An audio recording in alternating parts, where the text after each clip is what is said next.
সম্মানিত কৃষক ও কৃষানী ভাই ও বোনেরা, আসসালামু আলাইকুম ওয়া রাহমাতুল্লাহ। স্মার্ট কৃষি ইউটিউব চ্যানেলের আরও একটি নতুন ভিডিওতে আপনাদের সবাইকে স্বাগত। আমি আপনাদের সাথে আছি মোহাম্মদ বাবুল রেজা বাবু। আমরা জানি পেঁয়াজ একটি শীতকালীন ফসল, তবে এখন পেঁয়াজ গ্রীষ্মকালেও চাষাবাদ করা যায়। আজকের ভিডিওতে থাকছে গ্রীষ্মকালীন পেঁয়াজ কীভাবে চাষাবাদ করবেন। তো চলুন আমরা জেনে নেই গ্রীষ্মকালীন পেঁয়াজ কীভাবে চাষাবাদ করতে হয়।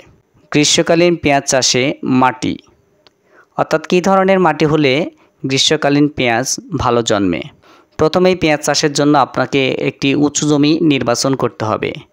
যেহেতু এই মৌসুমে প্রচুর বৃষ্টিপাত হয়, তাই আপনাকে পেঁয়াজ চাষের জন্য অবশ্যই উঁচু জমি নির্বাচন করতে হবে। একটা বিষয় খেয়াল রাখবেন, সেচ ও পানি নিষ্কাশনের ব্যবস্থা রয়েছে। এরকম সুবিধাযুক্ত বেলে দোআঁশ বা পলি দোআঁশ মাটিতে পেঁয়াজ চাষের জন্য সবচেয়ে ভালো। প্রচুর দিনের আলো, সহনশীল তাপমাত্রা ও মাটিতে প্রয়োজনীয় রস থাকলে গ্রীষ্মকালীন পেঁয়াজের ফলন খুব ভালো হয়। পেঁয়াজ চাষের জন্য মাটির pH 5.8 থেকে 6.5 হলে পেঁয়াজের চাষ খুব ভালো হয়। পেঁয়াজের জীবনকাল চারা রোপণ থেকে শুরু করে 130 থেকে 35 দিন পর পেঁয়াজ উত্তোলন করা যায়। গ্রীষ্মকালীন পেঁয়াজের জাতগুলোর মধ্যে রয়েছে বাড়ি পেঁয়াজ 2, বাড়ি পেঁয়াজ 3 এবং বাড়ি পেঁয়াজ 5। পেঁয়াজের চারা উৎপাদনের কাজটি অনেক গুরুত্ব দিয়ে এবং দক্ষতার সাথে করতে হবে। ভালো মানের চারা উৎপাদনই হলো গ্রীষ্মকালীন পেঁয়াজ উৎপাদনের মূল চ্যালেঞ্জ। তাই পেঁয়াজের বীজতলা তৈরি করতে আপনাকে অবশ্যই মনোযোগী হতে হবে। গ্রীষ্মকালীন পেঁয়াজ উৎপাদনের জন্য আপনাকে প্রথমে যে কাজটি করতে হবে সেটি হচ্ছে 1/3 মিটার মাপের একটি আদর্শ বীজতলা তৈরি করে নেবেন এবং বীজতলার মাটি অবশ্যই কিন্তু আপনাকে মিহি করে নিতে হবে যেন বীজ বপন ভালোভাবে হয়। 1/3 মিটার মাপের বীজতলার জন্য আপনার 25 থেকে 30 গ্রাম বীজ বপন করতে হবে। পেঁয়াজের বীজ হার বলতে গেলে বিঘা প্রতি 33 শতকে প্রায় 700 থেকে 750 গ্রামের মতো বীজের প্রয়োজন হয়, অর্থাৎ শতক প্রতি বীজের প্রয়োজন হবে 20 গ্রাম। পেঁয়াজের বীজ শোধনের উপায় হলো 1 কেজি বীজে 2 থেকে 3 গ্রাম কার্বনডাজিম পাউডার দিয়ে বীজ শোধন করতে হবে। বীজ বপনের আগে যে কাজগুলো করবেন সে কাজগুলোর মধ্যে রয়েছে বীজ বপনের আগে বীজ কমপক্ষে 1 ঘন্টা রোদে শুকিয়ে ছায়ায় রেখে ঠান্ডা করে নেবেন। তারপর 8 থেকে 10 ঘন্টা ভিজিয়ে রেখে বীজগুলো পানি থেকে উঠানোর পরে পাতলা কাপড়ের ব্যাগে ঝুলিয়ে রেখে সম্পূর্ণ পানি মুক্ত করে নিয়ে ঝুরঝুরে অবস্থায় এলে বীজ মাটিতে বপন করে দেবেন। পেঁয়াজ কীভাবে বপন করবেন? পেঁয়াজ 3 পদ্ধতিতে চাষ করা যায়। সরাসরি ক্ষেতে বুনে চাষ করা যায়, শুষ্ক কন্দ রোপণ করেও চাষ করা যায় এবং চারা তৈরি করে মাঠে রোপণ করাটাই উত্তম হবে। বীজ বপনের পরে যে কাজগুলো অবশ্যই করণীয় সেগুলোর মধ্যে রয়েছে বীজ বপনের পর আলাদা ঝুরঝুরে মাটি দিয়ে বীজগুলো ঢেকে দিতে হবে।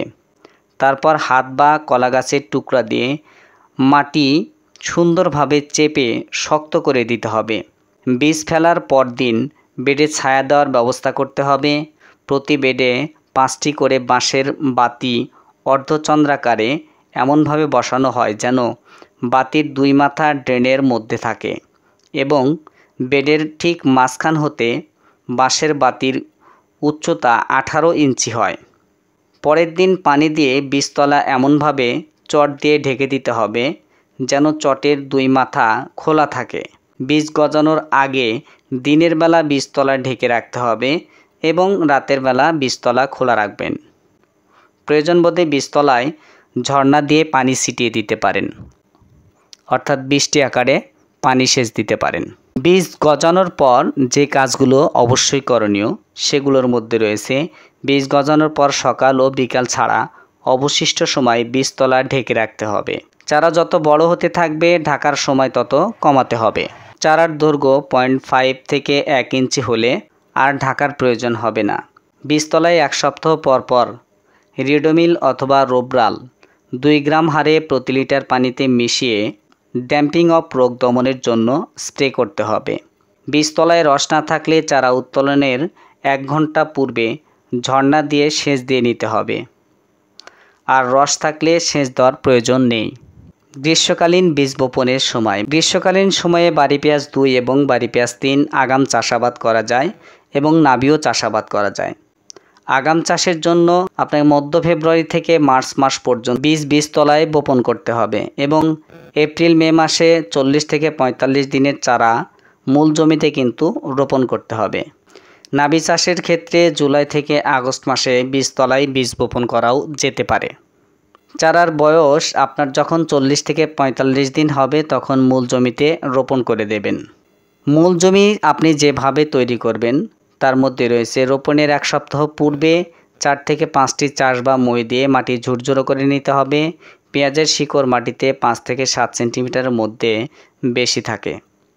উৎপন্ন চারা জমিতে রোপণ করলে কন্দ বড় হয় এবং ফলনও বেশি হয়। আপনি যেভাবে পেঁয়াজের বেড তৈরি করবেন, পেঁয়াজের জন্য তৈরি জমিতে মাঝে মাঝে নালা রেখে ছোট ছোট বেডে ভাগ করা হয়।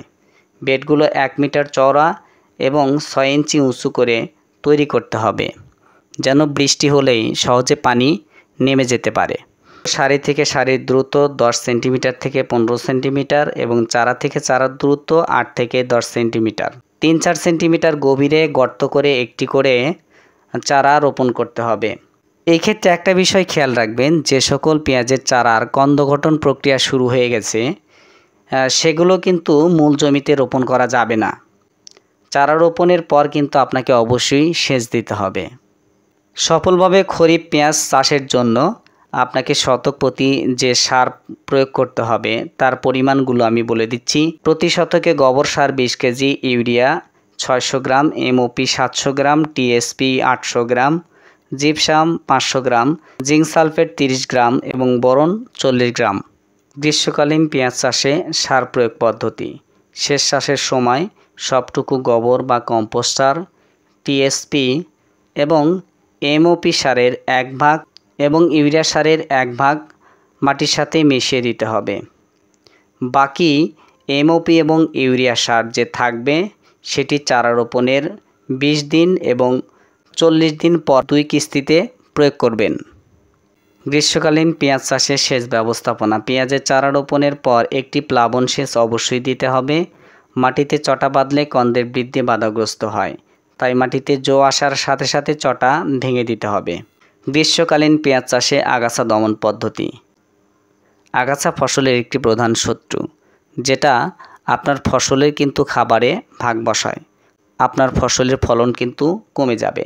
নিড়ানির সময় মাটি ঝুরঝুরো করে দিয়ে গাছের গোড়া ঢেকে দিতে হবে আর প্রয়োজন বোধে পানি নিষ্কাশনের ব্যবস্থা করতে হবে। তাই আপনি অবশ্যই জমির আগাছা নিয়মিত পরিষ্কার করবেন। গ্রীষ্মকালীন পেঁয়াজে যে সকল রোগের প্রাদুর্ভাব বেশি দেখা যায় সেগুলোর মধ্যে রয়েছে পার্পল ব্লস, গোড়া পচা রোগ। এসব দমনের জন্য অ্যামিস্টারটপ অথবা ইমিনেন্ট প্রো, নাটিভো, অ্যান্ট্রাকল, রোবলাল, রোভানন, হামা যে কোনো একটি ছত্রাকনাশক অনুমোদিত মাত্রায় স্প্রে করতে পারেন। এই ছত্রাকনাশকগুলো স্প্রে করলেই আপনার এই ধরনের রোগ কিন্তু দমন করা সম্ভব হবে। পেঁয়াজ চাষের ক্ষেত্রে কিন্তু পোকামাকড়েরও আক্রমণ হয়। গ্রীষ্মকালীন পেঁয়াজের প্রধান শত্রু হচ্ছে থ্রিপস পোকা ও চাপ পোকা। এর আক্রমণ মারাত্মক হতে পারে। সেক্ষেত্রে আপনাকে যে কাজটা করতে হবে, অবশ্যই ইমিডাক্লোরোপিড গ্রুপের কীটনাশক স্প্রে করে দেবেন। গ্রীষ্মকালীন পেঁয়াজ সংগ্রহ। পেঁয়াজের গাছ পরিপক্ক হলে এর গলার দিকে টিস্যু নরম হয়ে যায়। বাড়ি পেঁয়াজ 2, 3 ও 5-এর চারা থেকে কন্দের পরিপক্কতা হওয়া পর্যন্ত আগাম চাষের ক্ষেত্রে মাত্র 70 থেকে 80 দিন এবং নাবি চাষের ক্ষেত্রে 95 থেকে 110 দিনের প্রয়োজন হয়। ফসল বাছাই গ্রেডিং করার পর বাঁশের মাচায়, ঘরের সিলিং, প্লাস্টিক বা বাঁশের র্যাক অথবা ঘরের পাকা মেঝেতে শুষ্ক ও বায়ু চলাচল করে এমন স্থানে পেঁয়াজ সংরক্ষণ করা যেতে পারে। গ্রীষ্মকালীন পেঁয়াজে আর্দ্রতার পরিমাণ বেশি থাকে বিধায় 1 থেকে 2 মাসের বেশি এই পেঁয়াজ কিন্তু সংরক্ষণ করা যায় না। গ্রীষ্মকালীন পেঁয়াজের ফলন। জাতভেদে উত্তম পরিচর্যার ক্ষেত্রে বিঘা প্রতি 50 থেকে 55 মণ পর্যন্ত পেঁয়াজের ফলন হতে পারে। সরাসরি বীজ বপন করে চাষ করার চেয়ে পেঁয়াজের চারা রোপণ করলে আপনি 20 থেকে 25% ফলন বেশি পাবেন। ধন্যবাদ সবাইকে ভিডিওটি সম্পূর্ণ দেখার জন্য। আজকের মতো এ পর্যন্তই। ভালো থাকুন, সুস্থ থাকুন, দেখা হবে অন্য কোনো ভিডিওতে।